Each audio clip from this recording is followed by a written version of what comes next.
శ్రీమాత్రే నమః. ఈ పనులు ఎక్కువగా చేస్తే తొందరగా చనిపోతారు. ఈ పనులు ఎక్కువగా చేయటం వలన ఆయుష్ తగ్గుతుంది, తొందరగా చనిపోతారు. కాబట్టి ఆ పనులు ఏంటో ఇప్పుడు మనం తెలుసుకుందాం. చాలా మంది మాంసం తినేటప్పుడు అందులో నిమ్మకాయలను పిండుకుంటారు. దానివల్ల గ్యాస్ట్రిక్ సమస్యలు వస్తాయి. కాబట్టి అలా అస్సలు చేయకండి. నూడిల్స్, సమోసాలు ఎక్కువగా తినకూడదు. ఎక్కువగా తినటం వల్ల జీర్ణ సమస్యలు, గుండె సమస్యలు వచ్చే అవకాశాలు ఉంటుంది. కాబట్టి నూడిల్స్, సమోసాలు ఎక్కువగా తినకండి. పెరుగు తినటం వల్ల ఆరోగ్యానికి ఎంతో మంచిది. కానీ రాత్రిపూట పెరుగు అస్సలు తినకూడదు. రాత్రిపూట పెరుగు తింటే జీర్ణ వ్యవస్థ పాడవుతుంది. ఎన్నో అనారోగ్య సమస్యలు వస్తాయి. కాబట్టి రాత్రిపూట పెరుగు అస్సలు తినకండి. ఉప్పు ఎక్కువగా తినకూడదు. ఉప్పు ఎక్కువగా తినటం వల్ల కిడ్నీలో రాళ్ళు, గుండె జబ్బులు వచ్చే అవకాశం ఉంటుంది. కాబట్టి ఉప్పు ఎక్కువగా తినకండి. స్నానం ఎక్కువసేపు చేయటం, టాయిలెట్ ని ఆపుకోవటం, ఎక్కువసార్లు స్నానం చేయటం, వీటి వల్ల ఆరోగ్యం పాడవుతుంది. ఎన్నో అనారోగ్య సమస్యలు వస్తాయి. చర్మం మెత్తగా అవుతుంది. ముఖంలో కాంతి తగ్గిపోతుంది. బలహీనంగా అవుతారు. జ్ఞాపక శక్తి దెబ్బతింటుంది. కాబట్టి అలా అస్సలు చేయకండి. ఒక రోజుకు 2 సార్ల కంటే ఎక్కువగా స్నానం చేయకూడదు. అలాగే స్నానం 10 నిమిషాల కంటే ఎక్కువసేపు చేయకూడదు. పగటిపూట నిద్రపోవటం, అతిగా తినడం, రాత్రిపూట లేటుగా నిద్రపోవటం, వీటి వల్ల అనేక రోగాలు వస్తాయి. బద్ధకం ఎక్కువగా పెరుగుతుంది. కంటి చూపు తగ్గిపోతుంది. కాబట్టి అలా అస్సలు చేయకండి. మనిషికి నిద్ర తక్కువైనా, ఎక్కువైనా అది ఆరోగ్యానికి ఎంతో ప్రమాదం.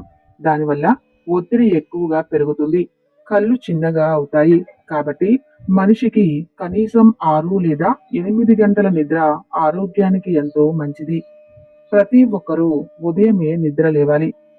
తెల్లవారుజామున వచ్చే గాలి మనకు అనేక రోగాలను తగ్గిస్తుంది. కాబట్టి ప్రతి ఒక్కరూ ఉదయమే నిద్ర లేవడానికి ప్రయత్నించండి. ఉదయం లేటుగా నిద్ర లేచే వారికి ఆయుష్ తగ్గుతుందని ఆయుర్వేద నిపుణులు చెబుతున్నారు. కాబట్టి ఉదయమే నిద్ర లేచి బయట గాలిని పీల్చుకోవటం వల్ల శ్వాసకు సంబంధించిన వ్యాధులన్నీ తగ్గిపోతాయి. ఆయుష్ పెరుగుతుంది. కాబట్టి ఉదయమే నిద్ర లేవండి. దానివల్ల ఆరోగ్యానికి ఎంతో మంచిది. అన్నం గబగబా తినకూడదు. చాలా నిదానంగా నమిలి నమిలి తినాలి.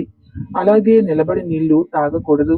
నిలబడి నీళ్లు తాగితే అది గుండెపైన ప్రభావం చూపుతుంది. నిలబడి నీళ్లు తాగటం వల్ల కీళ్ళ నొప్పులు వస్తాయి. అలాగే అన్నం తిన్న వెంటనే స్నానం చేయకూడదు. దానివల్ల జీర్ణక్రియ దెబ్బతింటుంది. రక్త ప్రసరణ తగ్గుతుంది. కాబట్టి అలా అస్సలు చేయకండి.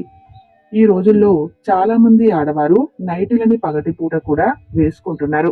నైటీలు వేసుకోవటం వల్ల ఆడవారి శరీరం లావుగా అయ్యే అవకాశం ఉంటుంది. కాబట్టి స్త్రీలు పగటిపూట నైటీలు వేసుకోవటం మానేయండి. ఒకవేళ వేసుకున్నా రాత్రి వేసుకొని పొద్దున్నే తీసేయండి. అలాగే నైటీలు వేసుకొని ఇంట్లో పూజ చేయకూడదు. దానివల్ల మహాపాపం తగులుతుంది. కాబట్టి అలా అస్సలు చేయకండి.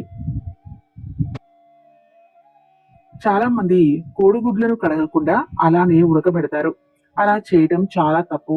ముందుగా కోడిగుడ్లను శుభ్రంగా కడిగిన తర్వాత ఉడకబెట్టాలి. కోడిగుడ్లను కడగకుండా ఉడకబెట్టి తినడం వల్ల ఇన్ఫెక్షన్లు వచ్చే అవకాశం ఉంటుంది. అలాగే ఫ్రిడ్జ్ లో పెట్టిన ఆహార పదార్థాలు 24 గంటల లోపే తీసేయాలి. ఎక్కువ రోజులు ఉంచి వాటిని తినడం వల్ల ఇన్ఫెక్షన్లు వస్తాయి. ఆరోగ్యం పాడవుతుంది. కాబట్టి అలా అస్సలు చేయకండి. పాలకూర మీద ఎక్కువగా క్రిములు ఉంటాయి. కాబట్టి పాలకూర వండేటప్పుడు బాగా శుభ్రంగా కడగాలి. లేకపోతే అందులో ఉన్న క్రిముల వల్ల ఫుడ్ పాయిజన్ అవుతుంది. అలాగే పాలకూర వండేటప్పుడు అందులో టమాటా కలిపి అస్సలు వండకూడదు. అది ఆరోగ్యానికి ఎంతో ప్రమాదం. పాలకూరలో ఉండే పోషకాలన్నీ తగ్గిపోతాయి. కాబట్టి అలా అస్సలు చేయకండి. చాలా మంది ఉద్యోగంలో ఉన్నవారు ఒకే విధంగా కూర్చొని పనిచేస్తూ ఉంటారు. అలా ఎక్కువసేపు కదలకుండా కూర్చోవటం వల్ల రక్త ప్రసరణ దెబ్బతింటుంది. మోకాళ్ళ నొప్పులు, గుండె సమస్యలు వచ్చే అవకాశం ఉంటుంది. కాబట్టి గంటకు ఒకసారి లేచి నడవండి. దానివల్ల ఎటువంటి సమస్యలు రావు. మీ ఇంటి ముందు కాకి వచ్చి అరిస్తే మీ ఇంటికి బంధువులు వస్తారని అర్థం. కానీ చాలా కాకులు వచ్చి అరిస్తే అది శుభ సంకేతమని పండితులు చెబుతున్నారు. పొద్దున్నే మీ ఇంటి ముందు కాకి అరిస్తే మీ ఇంట్లో దేవతలు ఉన్నారని అర్థం.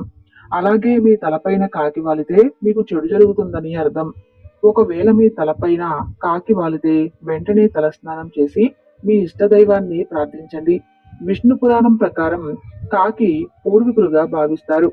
కాబట్టి మీ ఇంటి ముందుకు కాకి వస్తే ఆహారాన్ని పెట్టండి. దానివల్ల మీ జాతకంలో ఉన్న దోషాలన్నీ తొలగిపోతాయి. రాత్రిపూట గజ్జల శబ్దం వినిపిస్తే చాలా మంది భయపడతారు. కానీ గజ్జల శబ్దం వినిపిస్తే అది శుభ సంకేతం. మీ ఇంట్లో లక్ష్మీదేవి తిరుగుతుందని అర్థం. అలాగే మీ ఇంట్లో దుష్ట శక్తులు ఉంటే అర్ధరాత్రి పూట మీకు మెలకువ వస్తుంది. అర్ధరాత్రి పూట మీ ఇంటి ముందు కుక్క ఏడుస్తుంది. కాబట్టి మీ ఇంట్లో ఉన్న దుష్ట శక్తులన్నీ తొలగిపోవాలంటే 4 లవంగాలను మీ ఇంట్లో ఒక మూల దగ్గర వేసి ఉంచండి. దానివల్ల ఇంట్లో ఉన్న దుష్ట శక్తులన్నీ పారిపోతాయి. ఉదయం నిద్ర లేచిన వెంటనే తులసి చెట్టును చూడండి. దానివల్ల అదృష్టం